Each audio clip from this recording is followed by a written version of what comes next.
Hello friends, once again we are all together for Rayat Online School Education for Junior College. Myself Attar Rehman from Mahatma Gandhi Secondary and Higher Secondary School, Umrans. And topic is well known, that is the respiration and the circulation. In this topic we already studied that the heart, blood and types of the blood vessels. And now that the remaining points we are going to study it, that is we start from the blood pressure. Blood pressure, which is denoted as a BP. The pressure exerted by the blood on the wall of the blood vessel is called as the blood vessel. Blood pressure हे फक्त हार्टमध्येच असतं असं नाही, तर हार्टमधून blood ज्या blood व्हेसल्समधून जातं त्या सगळ्या ब्लड व्हेसल्सवरती पूर्ण बॉडीवरती आपल्याला ब्लड प्रेशर मोजून बघितलं तर मिळतं. That is the blood pressure. The blood pressure exerted by the blood on the wall of the blood vessel is called as the blood vessel. It is measured by the sphygmomanometer. It is usually measured in the form of the artery. दवाखान्यात गेल्यानंतर doctor आपल्या हाताला एक बीपीचं instrument लावतात आणि आपला BP मोजतात, म्हणजेच ब्लड प्रेशर मोजतात. हे ब्लड प्रेशर खरं तर हार्टमध्ये मोजलं तरी चालू शकतं, पण हार्टमध्ये न मोजणार that is the lateral pressure which is extended through out the body. Next point from that is the arterial blood pressure. The pressure exerted by the blood on the wall of the artery is arterial blood pressure. Pressure on the arterial wall during ventricular contraction, that is the systole, is called as the systolic pressure. For the normal healthy person, the average value is 120 mmHg. Blood pressure is normally written as 120/80 mmHg, and the difference between the systolic and diastolic blood pressure is called as the pulse pressure. It is normally 40 mmHg. ब्लडच्या हार्टच्या contraction आणि रिलॅक्सेशनमधून ज्या systolic आणि diastolic waves तयार होतात, systolic pressure आणि diastolic pressure तयार होतं, ह्या systolic आणि डायस्टॉलिक प्रेशरमधला डिफरन्स म्हणजेच पल्स रेट. सिस्टॉलिक प्रेशर हे 120 mmHg असतं आणि डायस्टॉलिक प्रेशर हे 80 mmHg असतं, आणि या दोन्हीतला डिफरन्स म्हणजेच 40 mmHg हे नॉर्मली पल्स प्रेशर असतं. काही डेफिनेशन्स बघायचं. Hardening of blood vessel is called as the arteriosclerosis, while deposition of fat means cholesterol in the artery, that is called as the atherosclerosis. Blood pressure lower than normal is called as the hypotension, किंवा हायपो म्हणजे लहान, tension म्हणजे pressure, hypotension. And blood pressure higher than the normal is called as the hypertension. Blood pressure जास्त असेल तर त्याला hypertension म्हणतात. Blood pressure कमी असेल, नॉर्मलपेक्षा कमी असेल, त्याला हायपोटेन्शन असं म्हणतात. आता हे ब्लड प्रेशर कशामुळे कमी होतं अथवा जास्त असतं? So many factors are affected on the blood pressure. They are as cardiac output, peripheral resistance, blood volume, length and diameter of the blood vessel, viscosity of blood, age, gender, venom return, sleep, emotion and exercise. थोडक्यात जर एकच उदाहरण बघायचं झालं तर exercise. आपण व्यायाम केल्यानंतर आपलं ब्लड प्रेशर हे वाढलेलं असतं, आणि जेव्हा आपण शांत झोपेतून उठतो तेव्हा आपलं ब्लड प्रेशर हे कमी असतं. ही नॉर्मल रेंज असते ब्लड प्रेशर कमी खाली येण्याची आणि ब्लड प्रेशर जास्त होण्याची.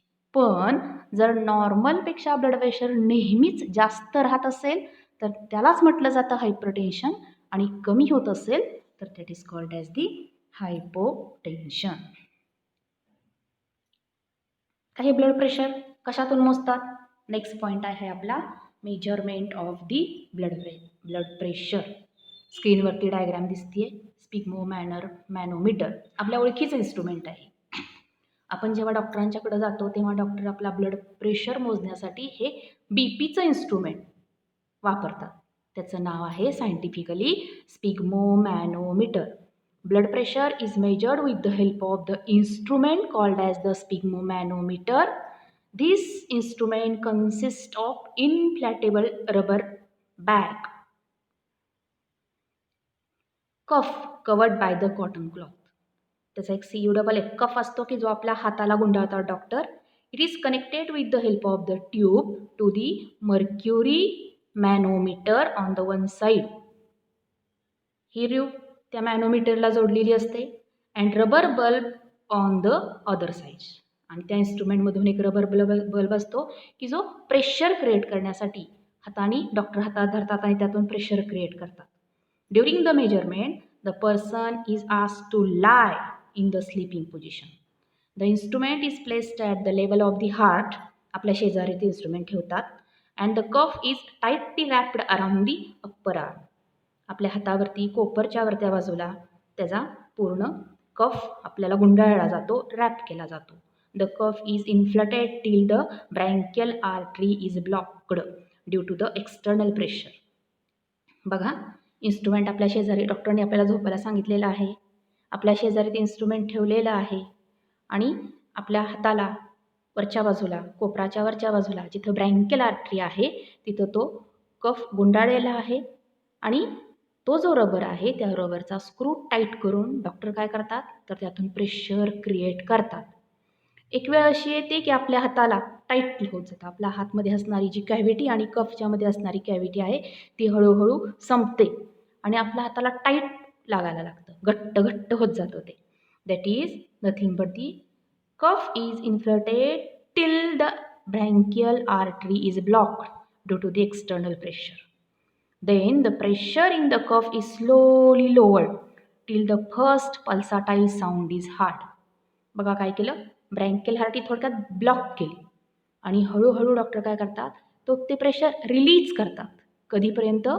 First sound of the heart, म्हणजे ती ब्लॉक झालेल्या आर्टरीमधून रक्ताचा पहिला प्रवाह पुढच्या ब्लड वेसलमध्ये येईपर्यंत.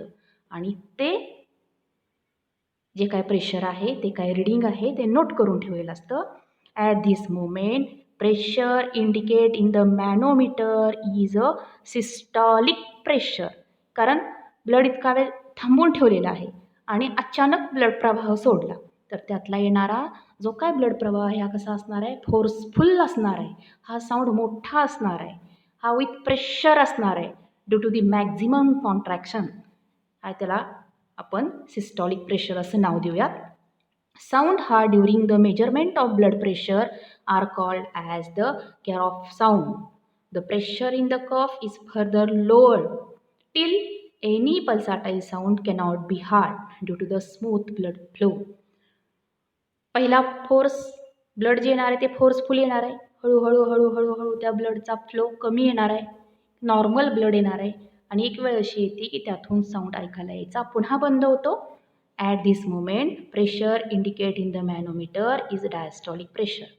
थोडक्यात काय केलं, maximum pressure blood vessel block करून मॅक्झिमम प्रेशरचं रिडिंग घेतलं आणि पुन्हा ते हळूहळू रिलीज करून काय केलं, एकदम लोवर्ड प्रेशरचं रिडिंग घेतलं.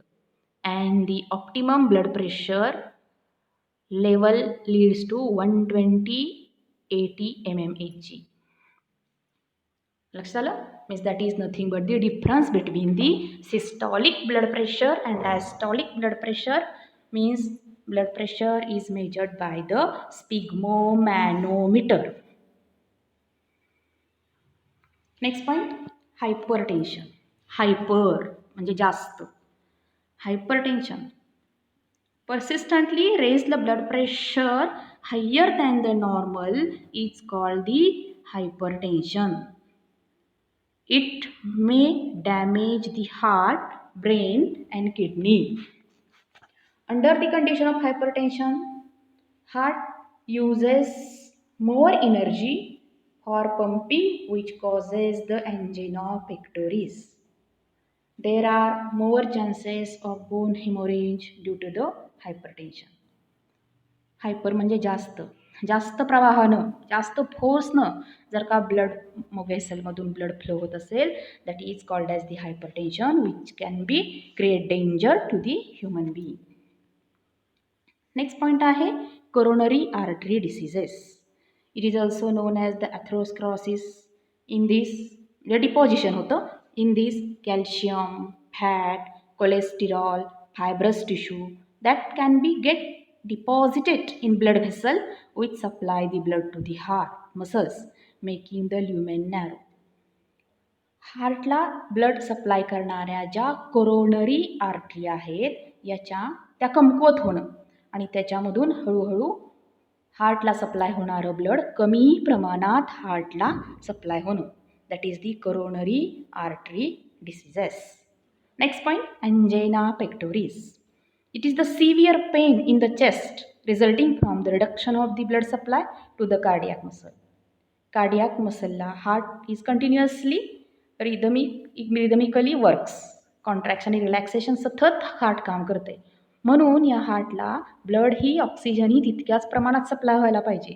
पण जर का हार्ट मसल्सला या वर्किंग मसल्सला जर का ऑक्सिजन सप्लाय झाला नाही, ब्लड सप्लाय झाला नाही तर it is the severe pain in the chest due to reduction in the blood supply to the cardiac muscle. It is characterized by the severe pain and heaviness in the chest.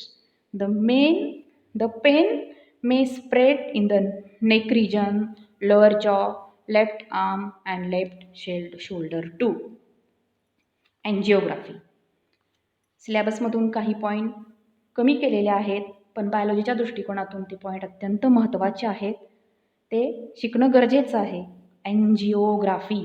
आता हार्टमध्ये असणारे diseases काही एक्सरेच्या मदतीनं graph काढला जातो that is called as the angiography. X-ray imaging of cardiac blood vessel to locate the position of a blockage is called as the angiography. हार्टच्या blood व्हेसलमध्ये काही block आहे का हे बघण्यासाठी जो एक्सरे काढला जातो याला एन्जिओग्राफी असं म्हटलं जातं. Next, heart transplantation. ट्रान्सप्लांट बदलणे काय तर हार्ट. प्लांटेशन म्हणजे लावणे आणि ट्रान्सप्लांटेशन एका जागेवरून दुसऱ्या जागी निहून बसवणं बदलणं. Replacement of damaged heart by the normal heart. कुठून आणायचं आहे? फ्रॉम ब्रेन डेड और recently dead person. Recently dead donor असं म्हटलं जातं. Is called as the heart transplantation. नुकतंच निधन झालेल्या एखाद्या माणसाचं हार्ट जे वर्किंग कंडिशनमध्ये आहे ते काढून एखाद्या अफेक्टेड पर्सनला बसवणं that is the heart replacement म्हणजेच हार्ट ट्रान्सप्लांटेशन. पुन्हा एकदा डेफिनेशन बघूया.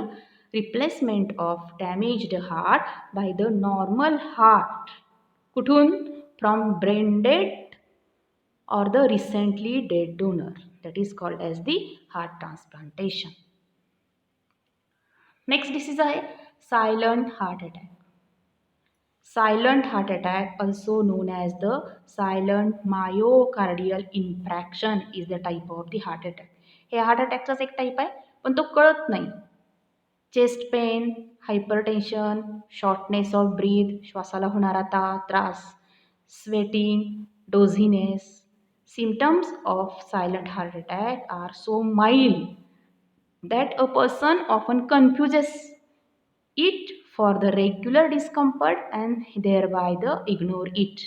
म्हणजे कळत नाही. ह्याचे लक्षणं जी असतात ती अतिशय थोडी असतात, जे मायनर असतात. त्यामुळं याला काय म्हटलेलं आहे? Silent heart attack. It has been studied that men are more affected by the silent heart attack than the women. Next point आहे आपला इलेक्ट्रोकार्डिओग्राम. इलेक्ट्रोकार्डिओग्राम ECG. Graphical recording of electrical variations detected at the surface of body during their propagation through the wall of the heart is called as the electrocardiogram ECG.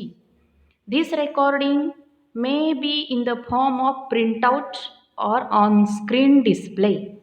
The instrument used for the recording in the is ECG machine म्हणजेच electrocardiograph. Electrocardiograph. The instrument detect the amplifies the signal. स्क्रीनवरती आपल्याला normal ECGची diagram दिसते की ज्याच्यामध्ये आपल्याला P wave, Q wave, QRS complex आणि T wave आपल्याला बघायला मिळतोय. In a normal record, 3 different waves are recognized. They are P wave, QRS complex and T wave. P wave.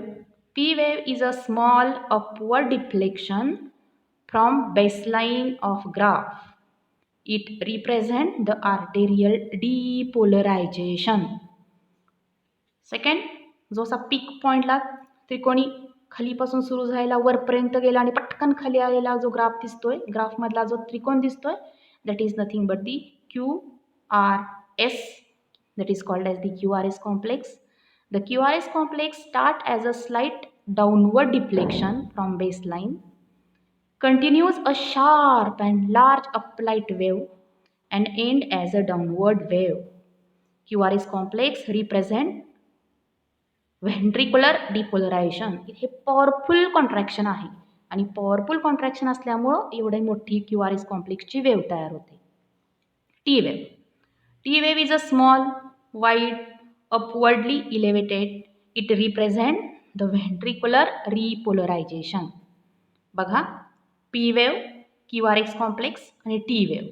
P wave कशामुळे होते? ॲट्रियल डिपोलरायझेशन. QRS कॉम्प्लेक्स कशामुळे होतं? तर ventricular डिपोलरायझेशन. आणि टी वेव्ह कशामुळे होते? Ventricular रिपोलरायझेशन. डिपोलरायझेशन, डिपोलरायझेशन, रिपोलरायझेशन. Atrial डिपोलरायझेशन which denotes P wave, ventricular depolarization due to which QRS complex, and ventricular repolarization due to which T wave forms. ECG helps to diagnosis any abnormality which is found in the cardiac pathway. Now we reach towards the last point of this topic, lymphatic system. Lymphatic system consists of lymph, lymphatic vessel, some organs and tissue. The word lymph means clear water and it is a fluid connective tissue which almost similar composition of blood as except RBC, platelet and some protein. So here that is the end of the topic.